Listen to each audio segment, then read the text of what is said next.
Hi friends, இன்றைக்கி வந்து பார்த்தீங்கன்னா கொஞ்சம் பிஸியான டே தான். எப்போவுமே வந்து பிஸியாக தான் இருப்போம். இன்றைக்கி வந்து கொஞ்சம் ரெஸ்ட்டு கூட இல்லாமல் கடகடன்னு ஓடுற மாதிரி இருந்துச்சு.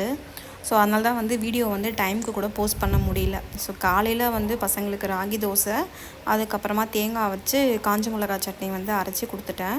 ஸோ மத்தியானத்துக்கு வந்து பார்த்திங்கன்னா உருளைக்கிழங்கு பொரியல் பண்ணிவிட்டு அதுக்கப்புறமேட்டுக்கு வந்து லெமன் சாதம் தான். ஸோ இன்றைக்கி வந்து ஹாஸ்பிட்டலுக்கு போகணும், அந்த ஃபாலோஅப் இருந்தது.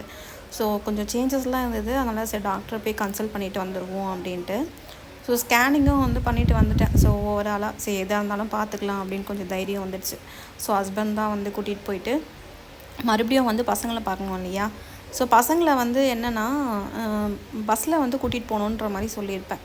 ஸோ அதனால் அவங்க பர்மிஷன் எடுத்திருந்தாங்க. ஸோ என்னை வந்து ஹாஸ்பிட்டலுக்கு கூட்டிகிட்டு போயிட்டு அதுக்கப்புறமா வந்து ஸ்கூலில் வந்து விட்டுட்டோம்.